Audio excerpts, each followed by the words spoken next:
Halo, selamat malam pemirsa. Saya Tisa Noveni menjumpai Anda dalam One on One selama 1 jam ke depan pemirsa. Saat ini ada agenda internasional di mana Indonesia mengambil peran juga di sana, yaitu ada Olimpiade musim panas di Paris, Prancis tahun ini 2024. Besar harapan kita bisa menoreh prestasi yang luar biasa seperti sebelumnya kah? Kira-kira prestasi yang akan kita toreh atau mungkin kita akan mencetak sebuah sejarah baru bahwa kita bisa membawa pulang lebih banyak medali-medali di ajang Olimpiade musim panas di Paris, Prancis 2024 ini pemirsa. Nah, untuk membahasnya pemirsa, saat ini saya sudah bersama dengan Chief de Mission Kontingen Indonesia Olimpiade Paris, Prancis 2024 yaitu ada Pak Anindya Novian Bakri. Selamat malam Pak Anin. Selamat malam Tisa, apa kabar? Apa kabar Pak Anin? Alhamdulillah baik Pak Anin kayaknya Pak Anin ya. Terima kasih Pak Anin sudah meluangkan waktu nih, sekaligus kayaknya seru banget nih kalau bicara soal olahraga, apalagi kita akan berjuang begitu atas nama bangsa Indonesia di kancah internasional. Tapi saya penasaran Pak, apa sih bedanya Olimpiade tahun ini 2024 dibandingkan dengan Olimpiade sebelumnya? Ya. Pertama Tisa, Olimpiade ini sudah 33 tahun dilaksanakan. Jadi memang ini adalah puncak dari pesta olahraga dunia setiap 4 tahun.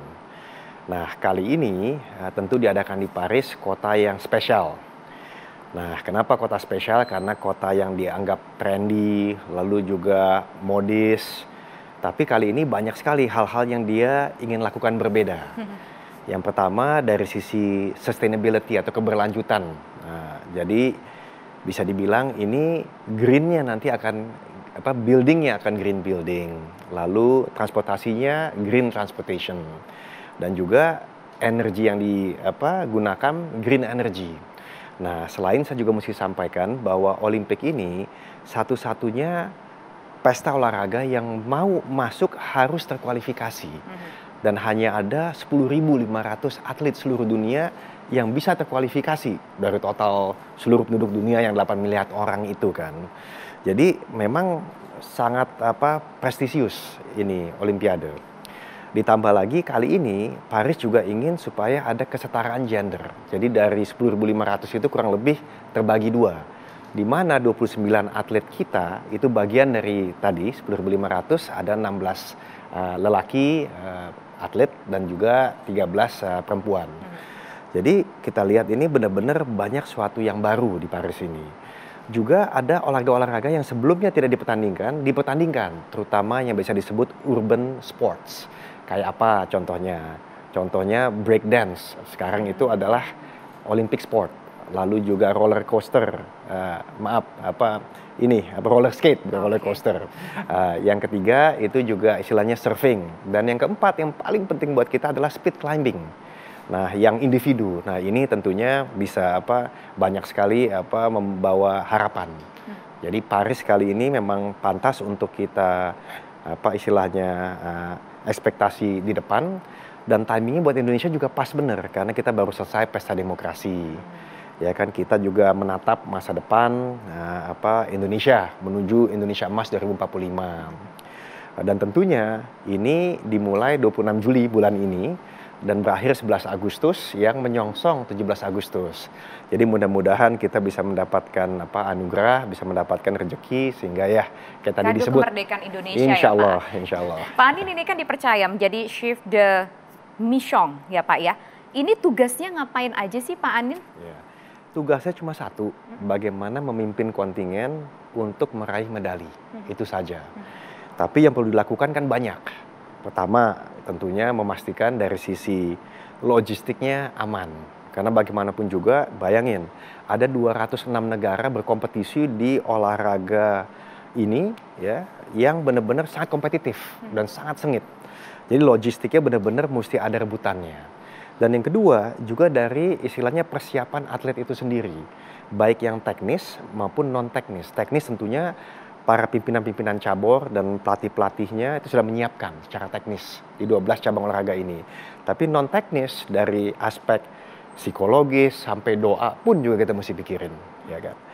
Dan jangan lupa bahwa yang paling penting dari semua itu ialah memberikan pelayanan kepada atlet dan tentunya pelatih dan juga seluruh kontingen supaya mereka bisa fokus ke satu hal saja, yaitu mendapatkan medali. Apa sih Pak Anin dari semua tugas tersebut, Pak Anin, dari teknis, psikologis, banyak banget PR-nya Pak Anin ya, yang paling menantang Pak Anin? Saya rasa yang paling penting adalah membuat atlet ini nyaman, percaya diri bahwa mereka didoakan dan didukung oleh seluruh rakyat Indonesia. Jadi mereka mesti mengerti bahwa mereka adalah 1 atau 29 dari 10.500 atlet di dunia yang masuk ke Olimpiade aja sudah suatu prestasi. Apalagi seperti Pak Presiden sampaikan, bisa menyumbangkan medali, bahkan Indonesia Raya dikumandangkan yang artinya emas. Kalau bicara 29 atlet yang kita kirim untuk mengharumkan nama bangsa di sana berjuang, ini kayaknya nomor yang ataupun jumlah atlet yang paling banyak selama ini ya Pak Anin ya. Persiapannya apa aja nih Pak Anin? Ya, jadi selama 2 dekade terakhir memang ini jumlah yang paling banyak 29. Dan ini saya ingin berterima kasih kepada teman-teman pimpinan dan juga para pengurus cabang olahraga, karena ada 12 cabang olahraga komplit tuh. Dari angkat besi, ada sepeda, atletik, akuatik, speed climbing, dan juga tentunya badminton, dan masih banyak lagi lah, panah, menembak, dayung. Nah, ini mereka melakukan pembinaan yang luar biasa selama bertahun-tahun. Jadi terima kasih kepada mereka dan juga kepada KONI sebagai induk daripada Komite Olahraga Nasional Indonesia. Nah, sekarang semua keberhasilan itu dibawa oleh KOI, Komite Olahraga Indonesia atau NOC, biasa disebut National Olympic Committee, untuk berjuang di event internasional. Dan tentu pemerintah dari Kemenpora mendukung penuh. Nah, dari semua itu mereka mendapuk saya dalam hal ini menjadi pimpinan kontingen untuk ya memimpin atlet-atlet ini di ajang internasional ini bersaing penuh agar bisa pulang membawa suatu hasil yang tadi syukur-syukur bisa dihadiahkan di 17 Agustus 2024 ini. Nah, dari beberapa cabang olahraga itu nih mana yang paling fokus kita nih Pak Anin? Kira-kira kayaknya ini kita bisa mendapatkan mungkin medali di sana, maksimum medali emas misalkan cabang olahraga mana Pak Anin? Apalagi ada beberapa cabang olahraga baru ya yang kita ikutin Pak Anin. Jadi 12 cabang olahraga ini semuanya mempunyai harapan. Dan sekali lagi mereka bisa masuk ke dalam Olimpiade ini sudah suatu prestasi luar biasa yang patut kita apresiasi. Dan mereka harus bangga. Nah, tapi memang ada beberapa olahraga yang berdasarkan rekam jejak maupun analisa sports olahraga dari sisi pelatihan, performa selama kualifikasi itu cukup menarik untuk kita harapkan. Ya, tentu badminton itu suatu yang sudah sangat sering dan hampir bisa dibilang setiap Olimpiade mendapatkan medali sejak tahun 92. Ya. Dan yang kedua weightlifting, angkat besi. Nah, ini juga diharapkan. Di sini terkenal ada Mas Eko, sudah 5 kali mengikuti Olimpiade, artinya sudah 20 tahun. Dan tentunya di situ juga ada 2 atlet lain, Rizky, Nurul Amal. Lalu juga speed climbing, itu sangat diharapkan. Ada 4 atlet kita, 2 laki 2 perempuan yang sudah terkualifikasi dan sangat siap untuk bersaing di level Olimpiade, dan ini pertama kali dipertandingkan untuk speed climbing yang individu. Jadi sekali lagi tidak menafikan yang lain, ada panahan, ada menembak, tadi saya sampaikan, dayung, judo, ya kan, tentunya renang, dan juga atletik. Dan perlu saya tambahkan bahwa di sini ada beberapa yang Indonesia pertama kali. Satu, pertama kali kita mengirim atlet gimnastik atau senam. Rifda. Nah, ini suatu hal yang membanggakan. Kedua, judo perempuan yang terkualifikasi ini pertama kali. Yang ketiga itu sepeda track cycling, ada Bernard, untuk nomornya ini pertama kali juga. Ya, selain tadi Mas Eko udah salah satu yang pertama kali 5 kali ikutan Olimpik ya.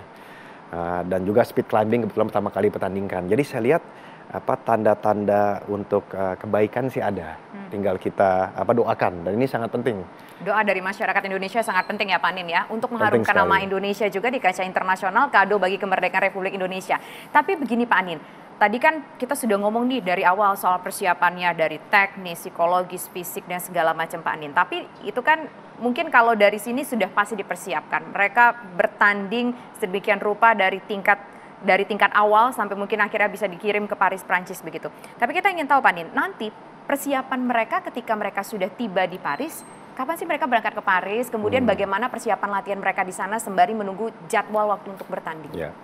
Jadi persiapan logistik ini adalah persiapan yang sangat penting karena bisa dibayangkan kadang-kadang travel, akomodasi, training center di Perancis sebelum masuk kepada Athletes Village atau tempat kampung atlet ini, itu sangat penting karena membuat persiapan ataupun recovery ini juga menjadi inti. Jadi nomor satu, mulai besok itu kontingen-kontingen kita sebagian perlahan itu sudah mulai pergi. Kayak misalnya tanggal 13 yang cukup besar adalah badminton. Tanggal pertama tanggal 13. Jadi sebelumnya pula itu ada beberapa atlet yang memang sudah di luar negeri untuk training center. Tapi antara sekarang dan pembukaan 26 Juli itu ada 8-9 cabang olahraga dari 12 yang akan melakukan training center di Eropa, bahkan ada yang di Paris. Nah, mereka akan masuk ke Athletes Village sebelum tanggal 26 Juli. Nah, mulai dari 22 Juli. Ya.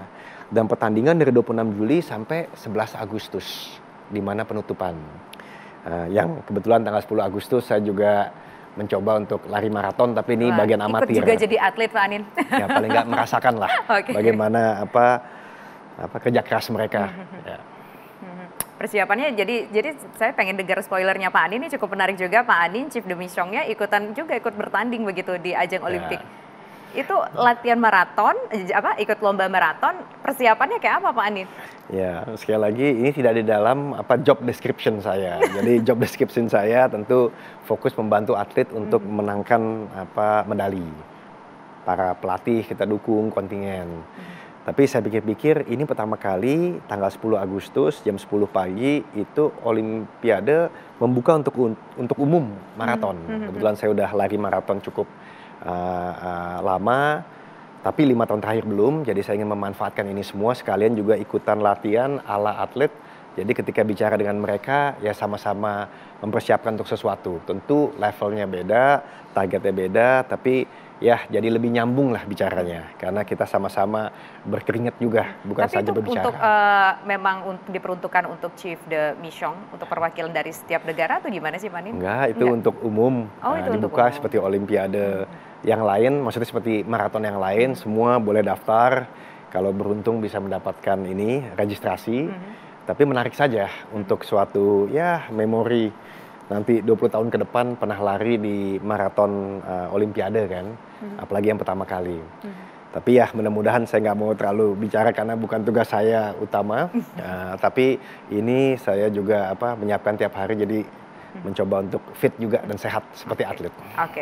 Oke, Pak Anin, tadi kan ketika di awal acara kita mendengar speech dari Pak Jokowi ketika melakukan pelepasan atlet begitu ya di istana. Ada pesan dari Pak Jokowi, kita harumkan nama Indonesia, kita pulang bawa medali begitu sebagai kado ulang tahun bagi kemerdekaan Indonesia. Nanti kita akan bahas apakah kira-kira kita akan mendapatkan hal tersebut begitu, walaupun tadi sudah sempat dibahas bahwa kayaknya kita punya nih potensi-potensi dari sejumlah cabang olahraga. Kami akan kembali pemirsa sesaat lagi.